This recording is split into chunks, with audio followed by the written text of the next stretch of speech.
러시아에서 반체제 인사의 나발리라는 사람이 시베리아 감옥에서 의문의 죽음을 맞이했습니다. 그 전에도 독일로 가는 항공기내에서 무슨 독극물을 먹고 이제 의식불명 상태에 빠져서 겨우 기사회생했던 사람인데, 푸틴 대통령에게는 눈에 가시 같은 존재였습니다.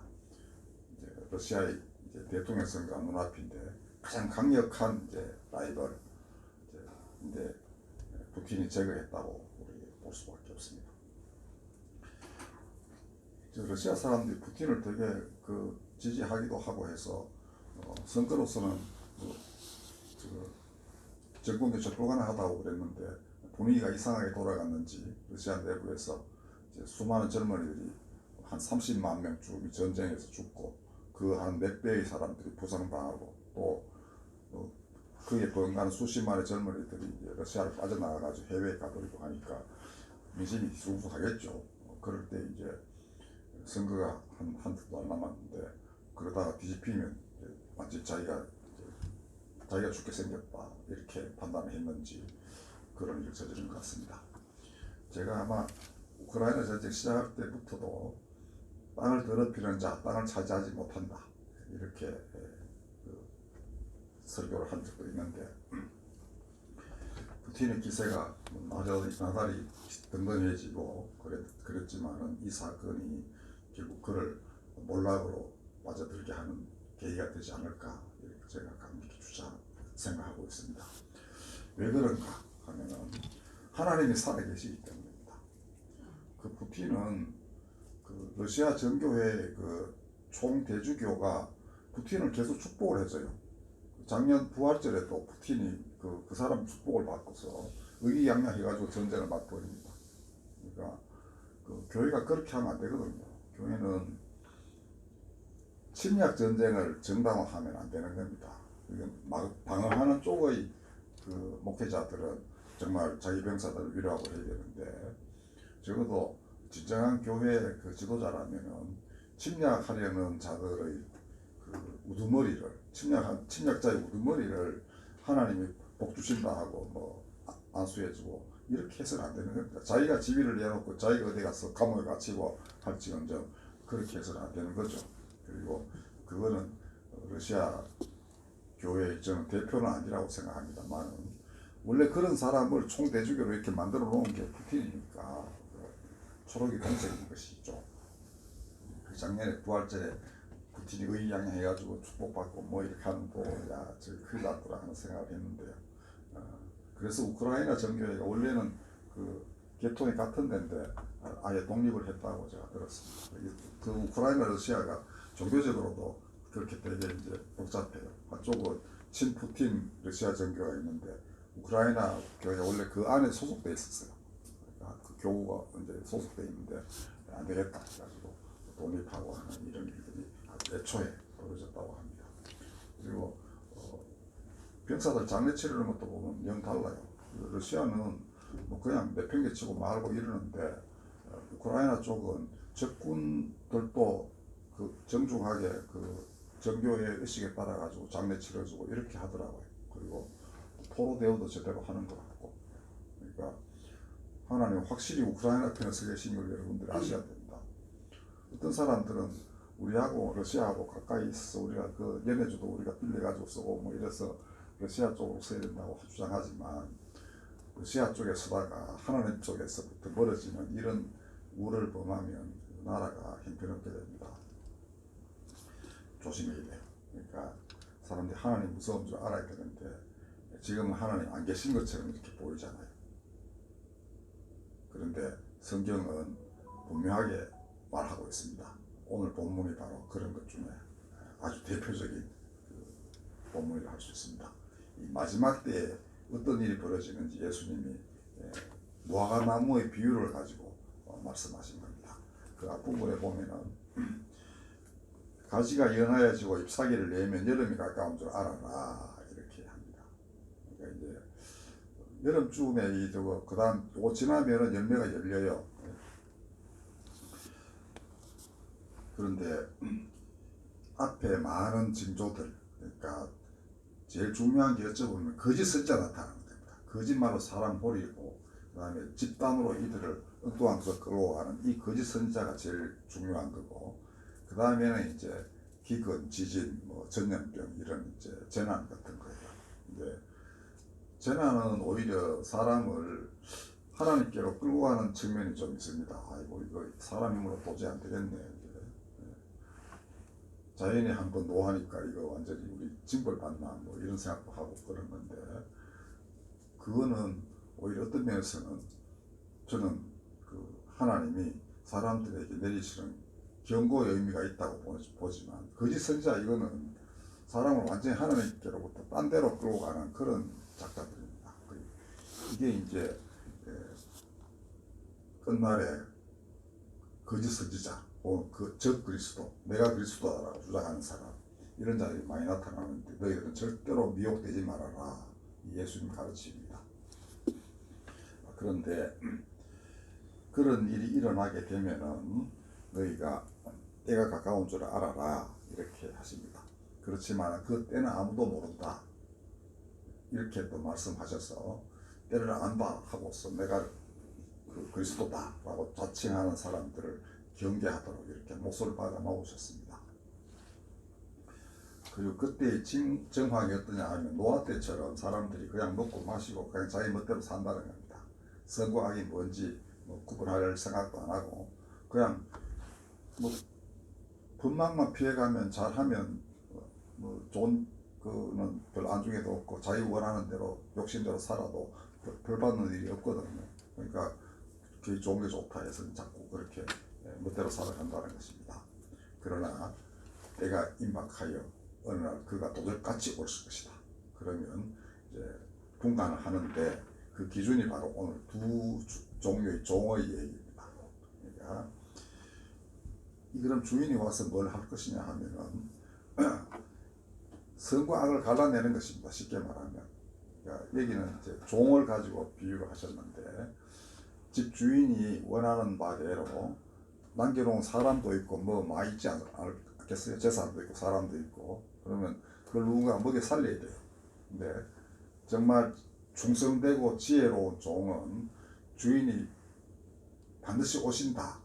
이제 완전히 사라지고 없는 게 아니고 주인이 오신다라고 생각하고서 아주 성심으로 때에 알맞게 재산을 가지고 사람들 나누어주고 이렇게 해서 편안히 살게 한다는 겁니다.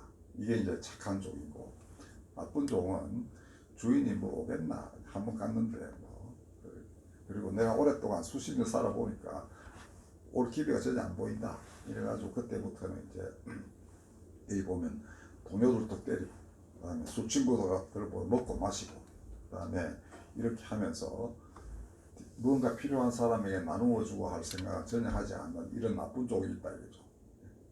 근데 그러면 이분이 도적같이 임하여서 생각지 않은 때에 오셔가지고 하실 일이 뭐냐, 그 착한 종에게는 소유의 모든 것을 맡긴다 이렇게 되어 있습니다. 이거 맡긴다는 게 뭡니까? 상속한다는 거 아닙니까? 상속은 자녀들만이 하는 거예요. 그러니까 하나님의 자녀가 된다는 의미입니다. 사람들은 되게 겸손한 교인들은 전부 종이라 그래요. 저도 옛날에 그 아현중앙교 다닐 때도 그 할아버지 목사님 정말 누구보다도 좋으신 그 기독교인이신데 항상 노종 이렇게 표현해요. 근데 사실은 주기도문 보면 하나님 아버지라고 그러잖아요. 그러고 예수님도 아버지라고 불러라 이렇게 하셨는데 어쩐 일인지 종이라는 표현이 성경에 하도 많이 나와가지고 사람들이 스스로를 낮추어서 종이라고 해요. 종에 관해서 한마디만 더 말씀드리자면 신학대학 교수들이 면접 시험 칠 때 제일 힘든 게 학생들에게 이 뭐하러 왔냐 그랬더니 그러면 대부분 주의 종이 되려고 왔습니다 이렇게 대답한다. 맞죠? 여러분도 생각하기에 주의 종이 충성스러운 종이 되기로 하고 이제 신학 공부하러 왔다. 근데 교수들이 보기에는 이건 종이 아니고 하나님의 자녀가 되어가지고 그 다음에 자녀로서 뭐를 다른 사역을 해야 될 터인데, 그래서 학교 다니는 내도록 주의 종에서부터 하나님의 자녀라는 걸 일깨워 주는데 아주 힘들게 그렇게 시간 보낸답니다. 그러니까 습관이라는 게 그게 그렇게 중요한 거예요. 자기도 모르게 그냥 주어의 종 이렇게 합니다. 여러분들 목사들 보고도 사람들이 다 주어의 종한테 그러면 되냐 뭐 이렇게 그러죠. 근데 주어의 종이 주님의 뜻을 안 따르면 그 종을 뭐 어떻게 뭐라 그럴 수도 있고 이래야 되는 거 아닙니까? 그러니까 이게 자녀다고 생각하는 게 예수님 뜻에 가장 맞는 겁니다. 예수님도 본인을 자꾸 주님 그러면 좋아하실 것 같지 않아요? 제 아들에게는 나는 너희 친구다 이렇게 하셨는데 자꾸 제 아들이 종으로서만 이렇게 머리 숙이고 막 무릎 꿇히고 이렇게 꿇어안고 하는 이렇게만 하기보다는 예수님과 동행하면서 그가 하실 일을 미리 알고 그의 마음도 헤아리고 그렇게 해서 상의해 가면서 그 나라의 일을 하는 것, 이게 더 바람직하지 않을까? 여러분들 그렇게 생각하지 않으세요? 그리고 예수님 가르치신 기도대로 기도하면서 그 일을 행하면 그와 계속 동행하실 거 아닙니까? 자, 오늘 본문은 딴 데 가 계시다가 오신다 이렇게 기록되어 있지만 사실은 그렇지 않습니다. 그러니까 성천하신다고 되어 있죠. 성천하셨다고 되어 있습니다. 그리고 성천하셨으니까 다시 오셔야 되죠. 그것도 맞는 말이에요. 그렇지만은 예수님 말씀하신 것 중에 중요한 게 있어요. 두세 사람이 내 이름으로 모인 곳에는 나도 항상 그들과 함께 있다라고 했습니다. 그 다음에 제 아들을 땅끝까지 보내서 이제 그 끝날 온 땅에 복음이 전파되어야 하는 그때 이제 다시 오신다고 그러면서도 그날까지 내가 늘 그들과 함께 있겠다고도 하셨습니다. 그러니까 일단 성천하셨다는 것은 육신으로서의 예수님은 우리 눈에 거의 보이지 않으세요. 설사 꿈에 보더라도 그 육신이 예수님이 그 옛날 육신이 아닐 수도 있죠. 새로운 몸일 겁니다. 계시록을 쓴 요한도 옛날 예수님, 그 모모의 예수님은 아니고 전혀 다른 영광스러운 몸을 지닌 예수님을 본 거예요. 그러니까 여기 보면은 이제 그런 의미에서 그분은 그냥 어딘가 계시는데 많은 기독교인들은 내 안에 찾아오셨다고 느낍니다. 수없이 많은 사람들이 그랬어요. 성천하신 뒤에 예수님이 바울에게도 오셨습니다. 그렇죠. 그러니까 어디까지나 우리 가운데 계시는 것입니다. 그러나 그러면서 결정적인 때, 이 마지막 때라는 것은 결정적인 때 이렇게 심판하시는 겁니다. 알곡과 가라지를 완전히 구분해내는 이런 날을 마지막 때라고 해요. 이거 처음 오셨을 때에도 요한도 그렇게 이야기하셨고 예수님도 알곡과 가라지 비유해서 그렇게 말씀하셨습니다. 알곡과 가라지가 같이 자라지만 때가 되면은 다 익었을 때는 가라지는 골라내 가지고 불태우고 알곡만 하나님 곳간에 드린다. 메시아가 하실 일이 그것이다. 요한도 확실하게 얘기했습니다. 예수님도 그 비유를 가지고서 내가 그렇게 한다라고 하셨어요. 그러나 이제 중간에 자라난 때가 있기 때문에 다 자라난 때, 이게 이제 우리가 말하는 그 마지막 때라고 할 수 있는 그 때라고 할 때입니다. 어쨌든 예수님께서 준비하고 있으라, 깨어 있으라, 생각하지 않은 때에 온다. 그 알곡 가라지를 구분하는 때에 온다라는 겁니다. 그리고 지금 많은 기독교인들이 그게 지금이 마지막 때다라고 느끼고 있어요. 이유가 뭐냐 하면은 감추인 것이 드러나지 않는 게 없는 시대이기 때문입니다.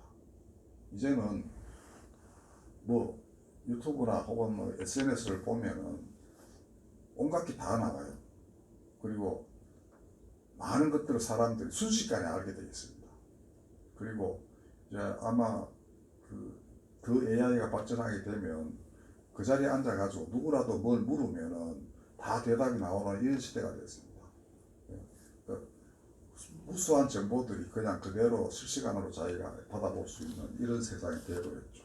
그러면 서서히 사람들 마음속에 선과 악의 기준이 이렇게 드러나게 되어 있습니다. 야, 이건 아니다. 이건 맞다. 처음에는 속이는 사람이 득세할 수도 있겠죠. 그렇지만 끝까지 속일 수는 없는 것입니다. 그리고 하나님이 살아계시는데 그게 그렇게 돌아가는 걸 가만두시겠습니까? 결국에는 하나님의 빛과 지혜와 능력과 그 어떤 손길이 결국은 이 세상에 자신들의 그 하나님이 사랑하시고 또 하나님을 믿는 그러한 진실한 사람들을 통하여 다 드러나게 돼 있는 것입니다. 그러니까 여러분들은 바로 그 자리에 부르심을 받았다. 이렇게 믿으십시오. 안 그러고는 이렇게 오랫동안 교회를 다니실 수가 없습니다. 그리고 제가 그저께 집에서도 그런 얘기를 했는데 어릴 때부터 젊을 때부터 여러 가지 교육을 받잖아요. 그 다음에 교회에서 찬송도 하고 성경도 읽고 그 다음에 설교도 듣고 이렇게 하시죠. 이게 당장은 그냥 참 좋구나 라고만 생각되는데 어느 날 아주 내가 감당하기 힘든 그 상황에 처했을 때 하나님께 기도를 하죠. 근데 우리 경험으로 보건대 하나님의 직통 계시라는 건 참 받기 어렵습니다. 근데 뭐가 계시냐 하면은 그동안에 하나님이 수많은 세월 동안 여러분들을 다 교육을 시키신 거예요.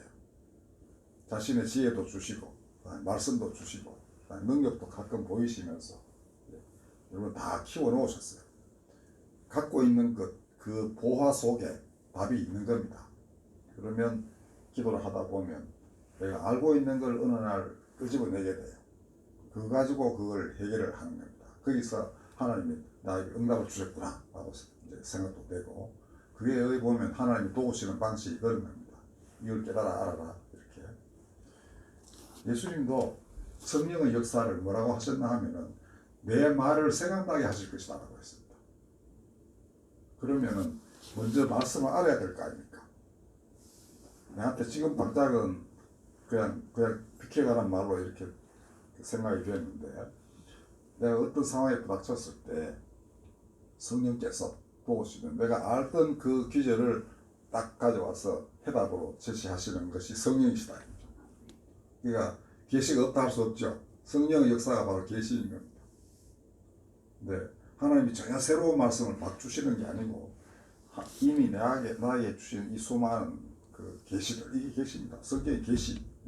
그다음에 여러분들 삶 자체도 주관에 마주치면서 살아가는 사람들 그 안에서도 하나님은 자신을 드러내십니다. 이 자연 속에도 하나님은 자신을 드러내셨어요. 꽃도 다 그렇습니다. 예수님 말씀하셨죠. 이 꽃 한 송이가 솔로몬이 입은 영광보다 더 큰 걸 입었다고 했습니다. 그러니까 그게 다 계시예요.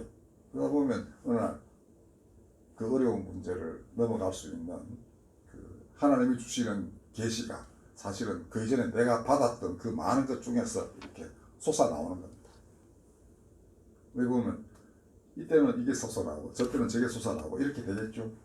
그만큼 왜 보면 교회 생활이 중요하고 찬송하고 예배드리고 성경 읽는 게 그렇게 중요한 겁니다. 근데 이제 이 나쁜 종은 뭐냐 하면은 그런 걸 하나도 안 하는 거죠. 지 좋은 대로만 살고 마는 겁니다. 그러나 선한 종은 주인의 뜻이 무엇이지? 새벽부터 일어나가지고 간구합니다. 내가 무엇을 해야 되나? 주인의 뜻이 뭘까? 내가 할 수 있는 내 지혜를 가지고서 최소화하지만 마지막에는 모든 걸 하나님께 맡기는 이러한 마음가짐을 가진 그런 종. 이들이 바로 자녀가 될 수 있는 종이다. 여러분들 지금 온 세계가 그 혼돈 속으로 빠져들어가고 있습니다. 미국의 트럼프 대통령, 그 전직 대통령도 지금 새로 대통령 되려고 또 나왔는데 말실수하고 그다음에 뭐 하는 거 보니까 저놈도 지금 하나님이 지금 막으시겠다 하는 생각도 들고 우리가 가부를 진정할 수는 없지만은 하는 행동 거지를 보면은 여러분들 속으면 안 되는 겁니다. 저 그전에도 저놈이 어떻게 대통령이 됐나 싶은 생각이 들긴 했는데 여하튼 지금으로서는 이제 두고 봐야 알겠지만은 간단히 말하면 나토 그러니까 지금 우크라이나를 돕고 있는 서구가 돈 더 안 내면 푸틴 보고 너도 쳐들어가라고 내가 부추기겠다 이렇게 많은 사람입니다. 이 말이 되는 미국 전직 대통령이 그래가 되겠습니까? 새로 또 대통령 되려는 사람이 지금 그러고 있는 겁니다. 한국도 너 자꾸 돈 더 안 내면은 미군 빼간다 뭐 이렇게 할 사람이라는 거예요. 이런 게 옛날에는 잘 안 알려질 수도 있고 이랬는데 지금은 온 동네 삽시간에 다 퍼져버립니다. 그렇죠? 그러면 이 푸틴의 정적인 나발리라든지 트럼프가 말한 거 우리나라 사람도 어지간하면 다 아는 거예요. 찾아보기만 하면. 그러니까 판단을 하게 되겠죠. 전 세계 70억의 인구가 판단을 하는 겁니다. 이렇게 되면 그건 하나님이 판단하시는 거라 진배 없습니다. 한두 명이 알고 말고 그냥 감추기도 하고 이렇게 되는 날에는 뭐 그게 큰 영향을 안 미칠지 모르지만 지금은 그렇지 않다는 거죠. 수십억의 사람이 고함을 질러대면 어떻게 하겠어요? 그죠? 그건 촉하로 누를 수 있는 것도 아니고 돈으로 매수할 수 있는 것도 아닐 겁니다. 진리는 돈으로 살 수 없는 겁니다. 권력으로 그걸 누를 수도 없는 것이고. 한마디로 따르겠습니다.